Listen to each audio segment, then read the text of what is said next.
kita belajar, marilah kita berdoa menurut agama dan kepercayaan kita masing-masing. Berdoa, mulai. Sudah selesai. Saya absen dulu. Hari ini siapa saja yang tidak hadir? Hadir semua. Hadir semua ya? Ya. Sudah siap belajarnya? Siap. Jika sudah siap, saya ingin melatih daya fokus kalian terlebih dahulu. Kita akan bermain games. Jadi, nama gamesnya adalah 369 tepuk tangan. Ada yang tahu games tersebut? Ya.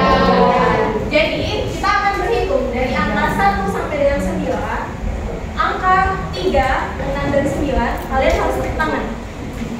Saya ingin melihat siapa yang tidak fokus akan maju di depan kelas. Ya, saya silakan berdiri. Kita coba dulu. 3, 6, 9 tepuk tangan. 1.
Kejadian tentang masa lampau, cerita masa lampau.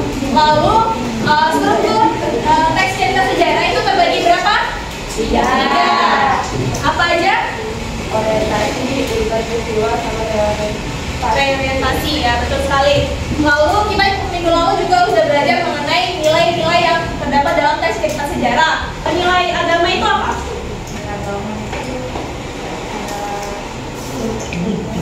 Nilai yang berkaitan dengan surga dan neraka, pahala dan dosa. Berdoa. Oke. Ya, jadi itulah yang kita pelajari minggu lalu mengenai ciri keberhasilan teks cerita sejarah, di mana ini bertujuan agar kalian mengetahui ciri keberhasilan teks cerita sejarah dan kalian mampu menganalisis keberhasilan dalam teks cerita sejarah. Yaitu kata ganti orang ketiga. Di sini penulis memposisikan dirinya berada di luar cerita tersebut. Jadi dia menceritakan kisah tentang seseorang. Biasanya menggunakan kalimat tunggal, jamak maupun nama orang atau nama tokoh. Tunggal ini biasa kata-katanya ialah, ia, beliau, dia, dannya. Sedangkan jamak itu menggunakan kata mereka. Kalau nama orang atau nama tokoh, contohnya seperti apa? Contohnya seperti misalnya Wesmi berjalan ke kantor, itu kan termasuk menggunakan nama tokoh atau nama orang. Lalu yang kedua, keterangan waktu. Keterangan waktu atau masa lampau ini menjelaskan kapan peristiwa berlangsung, biasanya menunjukkan masa lampau.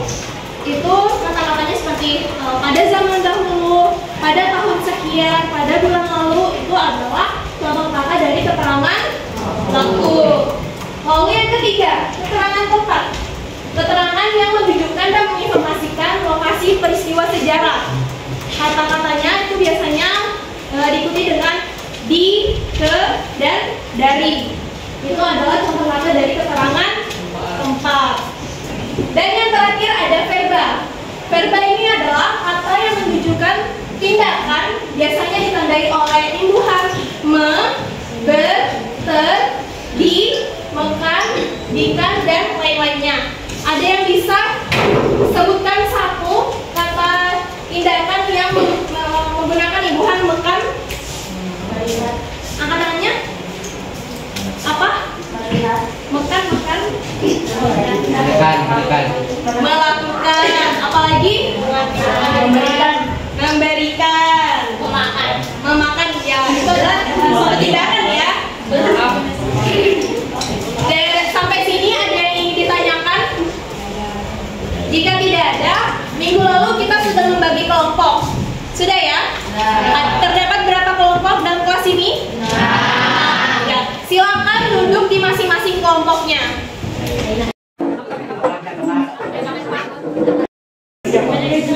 Sudah duduk pada kelompoknya masing-masing? Ya.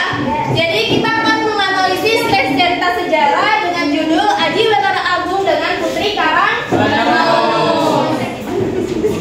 Saya akan membagikan teks dan soalnya.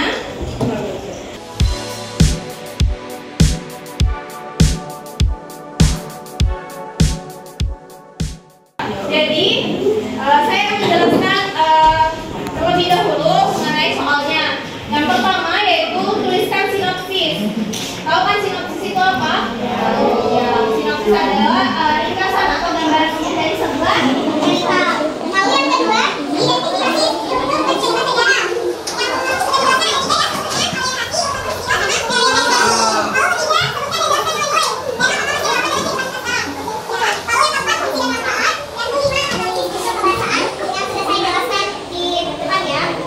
Jangan dikerjakan.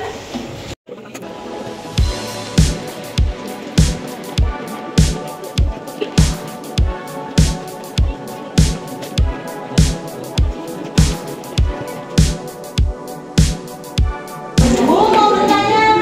Ya, silakan. Ini ada Bu. Mau nanya nomor 3. Itu kan sebutkan dan jelaskan nilai-nilai yang dikerjakan tulis di dalamnya. Nilai-nilai yang kita cari yang kita ketemu sendiri di dalam teks ini akan keseluruhannya nilai yang kalian temukan ada di dalam teks ini.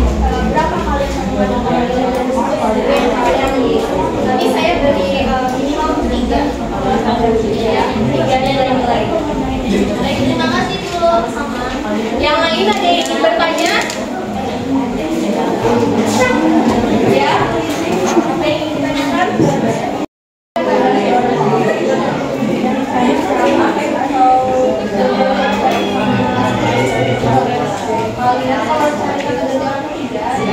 Kalian baca dulu keseluruhan teksnya. Lalu kalian tentukan salah satunya aja. Tidak usah kayak di Google kalian cari, jangan cari udah ketemu kalian cari nggak apa-apa. Beda termasuk Google, jangan orang salah satunya aja. Ya. Yang lain ada yang ingin bertanya lagi?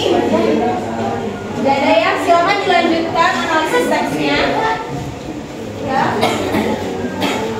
Apa yang ingin ditanyakan?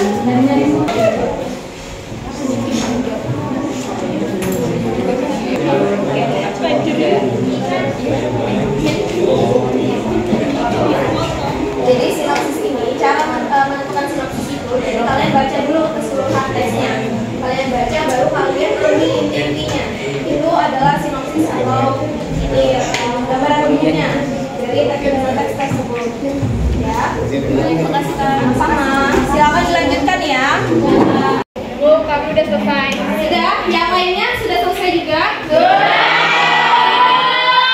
Oke. Kita akan langsung diskusi. Saya ingin bertanya kepada kelompok 1 ya. Kelompok 1 mungkin bisa dijelaskan mengenai sinopsis dari teks yang telah kalian baca. Silakan satu orang. Aji Batara Agung, Dewa Sakti, merupakan tokoh manusia di kisah dewa, petinggi, jatuhkan, rakyat adalah tokoh bangsawan kerajaan yang mendambakan seorang anak karena sudah 10 tahun hidup berumah tangga dengan istrinya. Belum mendapatkan seorang anak, berkat kesabaran dan keikhlasan petinggi Jaitan, rakyat dan istrinya berdoa dan memohon kepada Sang Pencipta, akhirnya membuahkan hasil. Ketika berusia 5 tahun, petinggi membuat pesta Erau sebagai simbol bahwa Aji Batara Agung Dewa Sakti harus keluar rumah untuk menginjak tanah dan mandi di tepi sungai. Ya. Kelompok lain bagaimana? Ada yang ingin menanggapi atau menambahkan dari sinopsis cerita tersebut? Kelompok lain? Mungkin kelompok 5? Mana kelompok 5? Angkat tangannya kelompok 5, silakan dibacakan sinopsis dari kelompok kalian. Mengisahkan tentang seorang tokoh bangsawan kerajaan yang mendapat seorang anak pada usia 10 tahun hidup di rumah tangga dengan istrinya berbicarakan anak. Cerita ini yaitu menceritakan tentang Aji Batara Agung Dewa Sakti yang merupakan anak Titi Sadewa yang telah dinanti kehadirannya selama 10 tahun oleh siapa? Oleh petinggi Gerahaya dan istrinya. Saat dia berusia 5 tahun, dia dapat istilahnya pesta erau. Saya ingin bertanya mengenai nilai-nilai. Yang pertama nilai moral. Ada yang dapat nilai moral di sini dalam teks tersebut? Ya, silakan. Nilai moralnya apa? Ada paragraf 4, saya dapat di bagian akhir. Jika pada suatu hari sang istri memutuskan untuk meninggalkan asalnya, meninggalkan Aji Batara Agung Dewa Sakti beserta anaknya, Fatima Mira. Putri kaum Lulu belum mengingat pada pihak keluarga terbaca. Mereka tidak puas menahan kepergian sang putri berjalan menuju di tepian sungai. Tiba-tiba kasih buah galai perahu untuk membawa putri pergi memasuki desa sungai. Putri kaum Lulu pergi selamanya. Jadi nilai moralnya ada paragraf 4. Kelompok lain ada yang ingin menanggapi mengenai nilai moral? Atau ya, silakan. Moral menurut kami itu ada di bagian meninggalkan keluarga hanya untuk keegoisan yang tidak ada faedahnya akan membuat kita merusak penyesalan di kemudian hari. Ya, betul sekali ya. Nilai moral yang kita dapat dari teks ini adalah untuk tidak meninggalkan anak istri demi kepentingan pribadi. Lalu yang soal nomor 5, analisis unsur kebahasaan. Saya ingin bertanya, dalam teks ini menggunakan kata ganti orang ketiga yang mana? Tunggal, jamak, atau kata ganti nama tokoh atau nama orang. Dalam teks ini itu menggunakan kata ganti nama tokoh atau nama orang. Terbukti dari setiap paragrafnya itu menggunakan nama tokohnya kan? Aji Batara Agung Dewa Sakti, ayamnya aja punya nama. Ya enggak? Ya. Untuk teks ini sudah semua ya kita analisis. Baik, sebagai penutup kita akan bermain games, yaitu gamesnya TTS. Sekali lagi.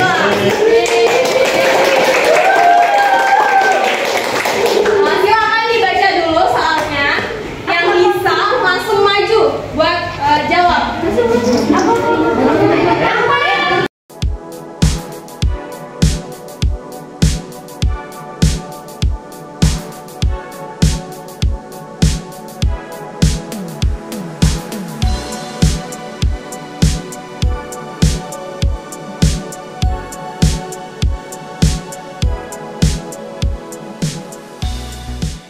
Sudah benar?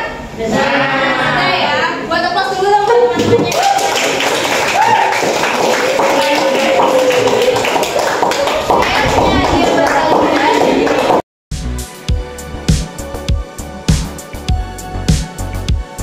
Terima kasih ya. Hari ini ada yang bisa menyimpulkan apa saja yang telah kita pelajari? Ada yang bisa menyimpulkan? Saya Bu. Silakan. Dari pelajaran hari ini kita dapat memahami tentang ciri kebahasaan teks cerita sejarah. Kita dapat melakukan analisis teks cerita sejarah, dari membuat sinopsis, mencari strukturnya dan lain-lain. Ya, betul sekali. Kita sudah belajar mengenai ciri kebahasaan dalam teks cerita sejarah dan kita juga sudah menganalisis teks cerita sejarah dengan judul Aji Batara Agung dengan Putri Karang Lelo.